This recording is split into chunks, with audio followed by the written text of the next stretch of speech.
नमस्कार, मैं हूं नम्रता पाराशर। आप देख रहे हैं खबर 24। चलिए रुक करते हैं खबरों की। और खबरों में सबसे पहले बात करेंगे बल्लभगढ़ की। बल्लभगढ़ के गुरुग्राम कैनल सेक्टर 3 पर बने 6 लेन पुल का केंद्रीय मंत्री कृष्णपाल गुर्जर व कैबिनेट मंत्री मूलचंद शर्मा ने उद्घाटन किया। ये पुल लगभग 7 करोड़ की लागत से बनकर तैयार हुआ है।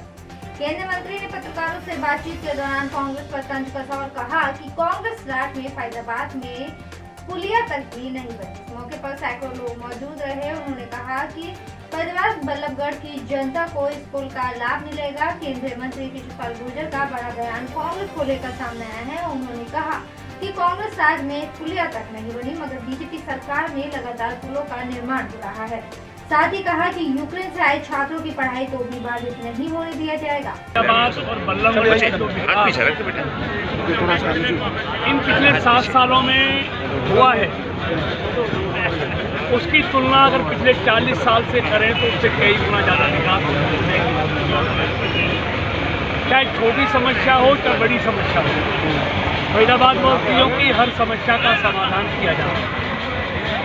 आज बल्लभगढ़ 2014 से पहले देखो, आज 2014 के बाद का बल्लभगढ़ विधानसभा में अगर बल्लभगढ़ विधानसभा पहले वहाँ की सड़कों की क्या हालत थी, सीवरेज की क्या हालत थी, स्ट्रीट लाइट की क्या हालत थी, लड़कियों के स्कूलों की, कॉलेजों की, बारात घरों की देखने को नहीं मिलती। लेकिन आज पिछले 7 सालों में भाई मूलचंद जी जो हमारे मंत्री हैं, हरियाणा सरकार के वरिष्ठ मंत्री हैं, उनके प्रयास से जो चहुमुखी विकास हुआ है, जो छोटी से छोटी समस्या का समाधान हुआ है, वो अपने आप में एक विशाल है। इसके लिए मैं मूलचंद जी को बधाई देता हूँ, हरियाणा के यशस्वी मुख्यमंत्री मनोहर लाल जी को बधाई देता हूँ। और उसी निमित्त आज जो फरीदाबाद के 7 सेक्टर से 3 सेक्टर को जोड़ने वाला जो गुरुग्राम कैनाल पर जो पुल 2 लेन का था, जिसको 7 करोड़ की लागत से 6 लाइन का किया गया है, आज उसका शुभारंभ हुआ है। अगली खबर की ओर। एसआरएस बिल्डर पर बैंक से धोखाधड़ी और मनी लॉन्ड्रिंग का केस दर्ज होने के बाद होम बायर्स पर भी फ्लैट खाली करने की तलवार लटक गई है। दर्जन से भी ज्यादा मुकदमे दर्ज होने के बाद बिल्डर अनिल जिंदल को तो जेल भेज दिया जाएगा, लेकिन अब मनी लॉन्ड्रिंग के केस में खामियाजा फ्लैट धारकों को उठाना पड़ रहा है। ईडी द्वारा एसआरएस सोसाइटी के करीब 1400 फ्लैट धारकों को 10 दिन में अपना फ्लैट खाली करने के आदेश जारी कर दिए गए हैं और बकायदा नोटिस भी सोसाइटी के गेट पर चस्पा दिया गया है। इसी से परेशान होकर फ्लैट धारक जगह जगह अपनी गुहार लगा रहे हैं। विधायक नरेंद्र गुप्ता से मुलाकात के बाद डीसी रेजिडेंट पर अपनी शिकायत लेकर पहुंचे। फ्लैट धारकों का कहना है कि धोखाधड़ी बिल्डर ने की और परेशान फ्लैट धारकों को होना पड़ रहा है, जबकि सभी ने पैसे देकर फ्लैट लिए हैं और मालिकाना हक भी उन्हीं का है। उन्होंने कहा कि इससे पहले कैनरा बैंक ने भी सभी फ्लैटों पर अपना मालिकाना हक जताया था, जिसके लिए उन्हें कोर्ट से स्टे लेना पड़ा और काफी दिन तक परेशानी उठानी पड़ी। अब एक बार फिर ईडी ने इनको यहाँ नोटिस चस्पा दिया है और मकान खाली करने के आदेश दिए हैं। इसलिए अब अनेक आशियानों को बचाने के लिए सरकार से गुहार लगाई जा रही है। उसमें रह रहे हैं जिसपे मालिकाना हक हमको बिल्डर ने दिया था। 2014 में ही सभी फ्लैट ओनर ने, जो आप देख रहे हैं, टोटल 1400 फ्लैट है वहाँ पे, सबके पास में बिल्डर बायर एग्रीमेंट है, सबके पास बैंक से एनओसी है, सबने लोन लिया हुआ है, सबका 1 नंबर का पैसा है। सबने अपने अपने फ्लैट्स को रजिस्ट्री कराने के लिए प्रोसेस किया। शुरू में वैट का कुछ चक्कर आया, उसमें एक्स्ट्रा पेमेंट वो मांग रहा था, डिमांड कर रहा था, जो कि बिल्कुल ही इलॉजिकल था।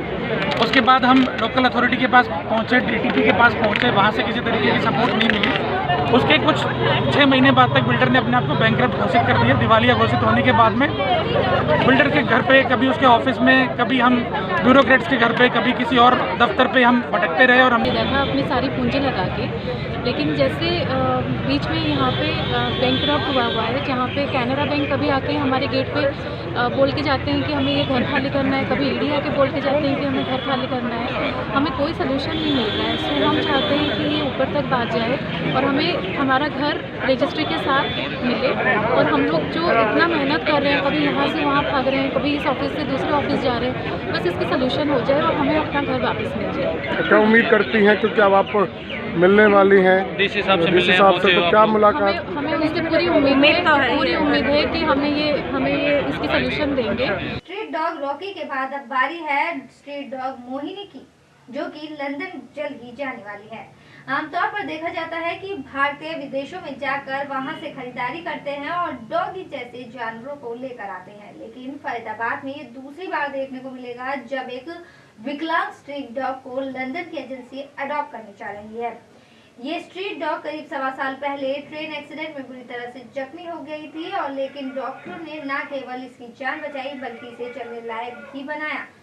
हालांकि डॉक्टरों को इस स्ट्रीट डॉग की जान बचाने के लिए इसके दोनों पैर काटकर इसका ऑपरेशन करना पड़ा, लेकिन डॉक्टरों की ही मेहनत रंग लाई, जिसके चलते स्ट्रीट डॉग मोहिनी 6 मार्च को भारत से फ्लाइट में सवार होकर लंदन ले जाई जा रही है। आज से करीब 1.25 साल पहले बल्लभगढ़ और न्यू टाउन रेलवे स्टेशन के पास ये स्ट्रीट डॉग ट्रेन एक्सीडेंट में बुरी तरह से जख्मी हो गई थी। अमित नाम के लड़के ने पीपल फॉर एनिमल ट्रस्ट के संस्थापक रवि दुबे को फोन करके इस डॉगी के एक्सीडेंट के बारे में जानकारी दी, तो ट्रस्ट में काम करने वाले कर्मचारी से बल्लभगढ़ के नीमका गाँव के पास पशुओं के देवाश्रय पशु अस्पताल में लेकर आए। अस्पताल में तैनात डॉक्टर महेश की माने तो जब मोहिनी यहाँ पर आई थी तब उसके बचने के चांसेस बहुत कम थे, लेकिन उनके प्रयास से ये बच गई और पूरी तरह से ये रिकवर हो गई है और अभी से 6 मार्च 2022 को लंदन ले जाया जाएगा। 12 दिसंबर 2020 को हमारी हेल्पलाइन पर कॉल आया कि नीलम और बाटा स्टेशन के बीच रेलवे लाइन पर एक कुत्ता ट्रेन से एक्सीडेंट हो गया है। अमित नाम के व्यक्ति ने फ़ोन किया। एम्बुलेंस मौके पर गई, कुत्ते को अस्पताल लाई उपचार के लिए।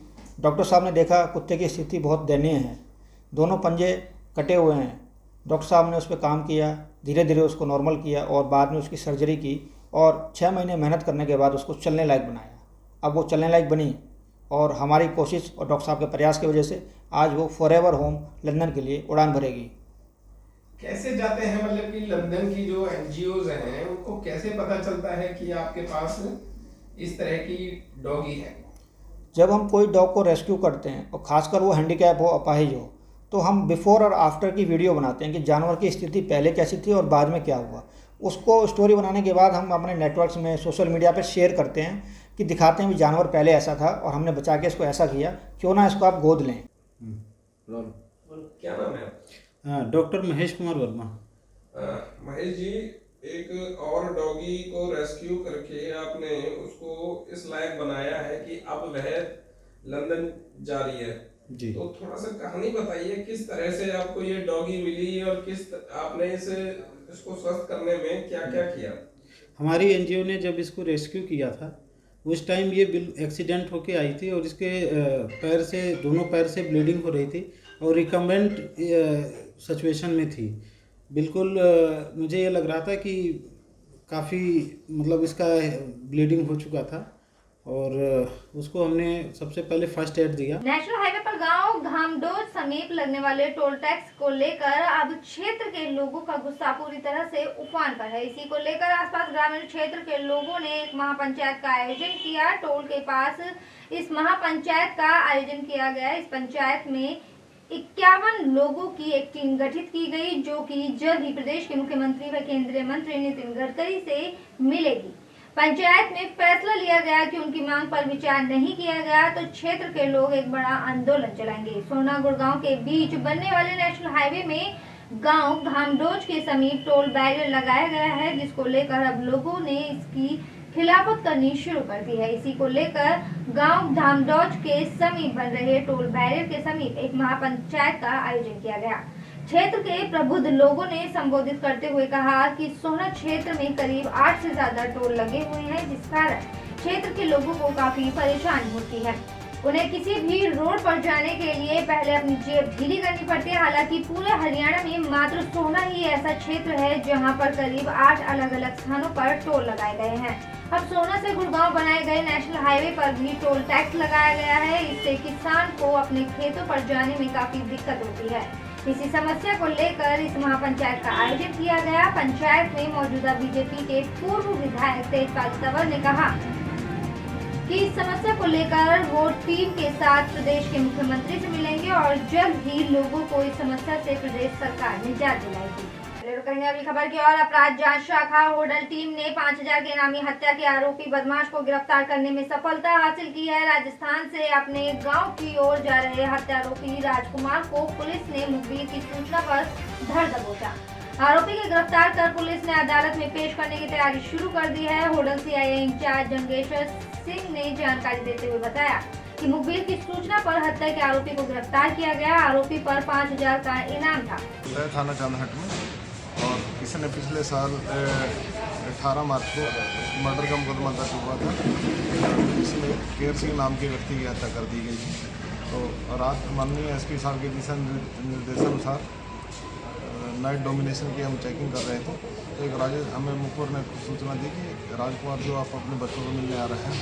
तो हमने नाका लगा के नाकाबंदी करके एक राजस्थान नंबर की गाड़ी थी, डिजायर गाड़ी थी, तो उसको राउंड अप करके इसको काबू किया।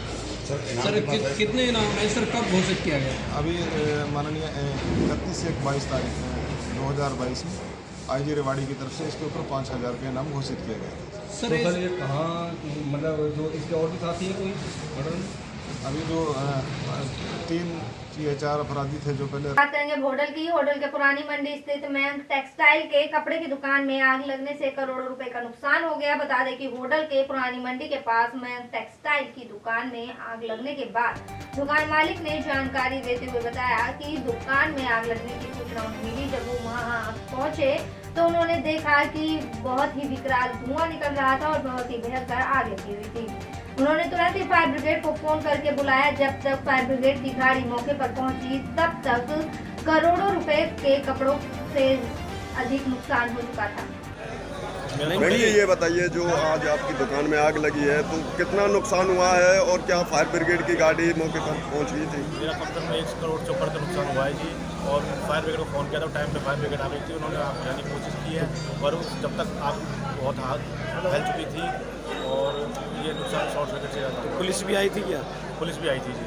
तो लगभग कितने का नुकसान होगा आपकी दुकान में? 1 करोड़ से ऊपर नुकसान है। पलवल सदर थाना पुलिस ने गायों की खाल सहित तस्करों को गिरफ्तार किया है और दोनों आरोपियों को भारी मात्रा में गायों की खाल सहित गिरफ्तार किया गया। आरोपियों के कैंटर से गाय की 300 खाल बरामद की है और अदालत की अनुमति के बाद इन्हें दबा दिया गया।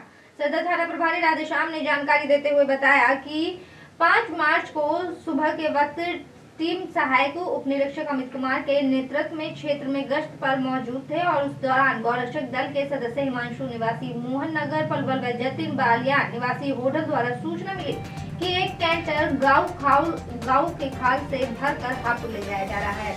कैंटर होडल की तरफ से आ रहा है और केजीपी के रास्ते जाने वाला है।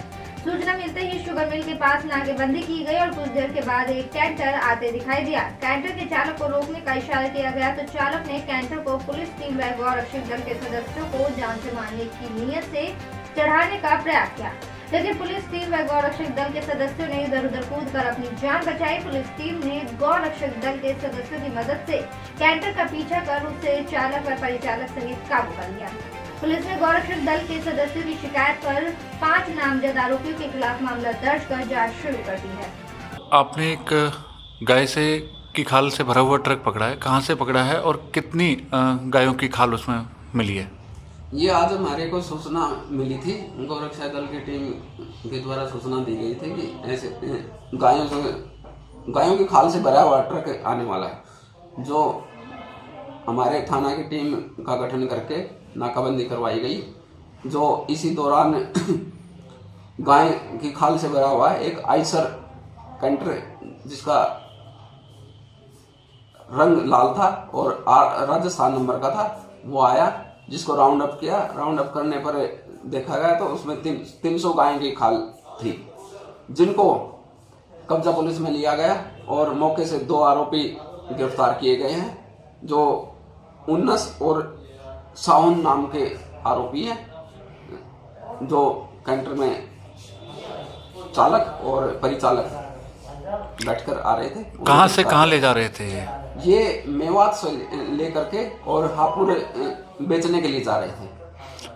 सर, इसमें कौन कौन सी धाराओं के तहत कार्रवाई की जा रही है? ये हमने हरियाणा गोवंश संवर्धन अधिनियम के तहत 120 IPC के तहत और 307 IPC के तहत मुकदमा दर्ज किया गया और कार्रवाई अमल में लाई जा रही है। पुलिस पार्टी के ऊपर भी हमला किया इन्होंने? हाँ, इन्होंने पुलिस पार्टी पर कैंटर को चढ़ाने की कोशिश की थी, जो इनके खिलाफ कार्रवाई की जा रही है।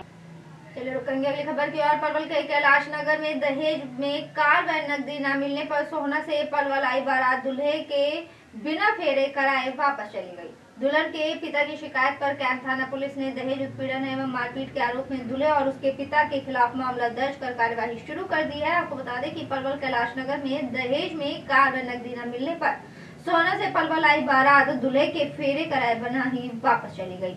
इस एक तरफ जहां दहेज प्रथा को समाप्त किए जाने के लाख प्रयास किए जा रहे हैं, बावजूद इसके दहेज के दानवों का तांडव आज भी देखने को मिलता है। हैरत की बात तो ये है कि ये दहेज की मांग पूरी न होने पर सोहना से आई बारात दूल्हे के बिना फेरे लिए वापस ही लौट गई।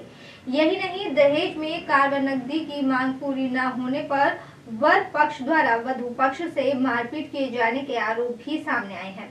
पीड़ित पलवल कैलाश नगर निवासी शिव सिंह ने अपनी शिकायत में पुलिस को बताया कि उनकी अपनी पुत्री का विवाह सोहना की रविदास कॉलोनी के रहने वाले अमित पुत्र धर्मपाल से किया गया था। उन्होंने बताया कि 4 मार्च को सोहना से 12 फरवरी को बारात उनके निवास पर आई, जिसके आदर सत्कार में उन्होंने कोई कोर कसर नहीं छोड़ी। पीड़ित ने बताया कि वर के पिता और भाई ने ऐन मौके पर दहेज में ऑल्टो कार और 2.5 लाख रुपए नकदी की मांग, जिसे पूरा करने में जब वो असमर्थ हुए तो वर पक्ष के लोगों ने उनके साथ मारपीट की और विवाह से इनकार करते हुए बारात वापस ले गए।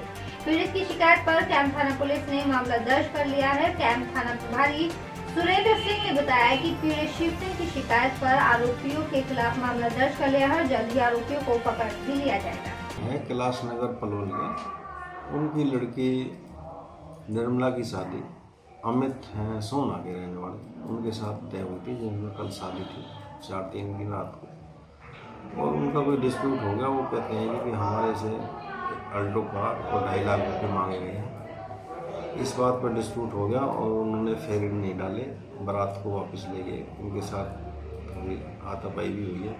हमारे को सुबह कंप्लेंट मिली है, हमने इसमें डोगरी एक्ट का पर्चा दर्ज कर दिया है, जिसकी तफ्तीश DSP साहब कराएंगे और जो मामले में सच्चाई होगी उस हिसाब से कार्रवाई होगी। मेरे साथ खबरों में फिलहाल इतना ही। आप बने रहिए खबर 24 के साथ। फिलहाल मुझे दीजिए इजाजत। नमस्कार।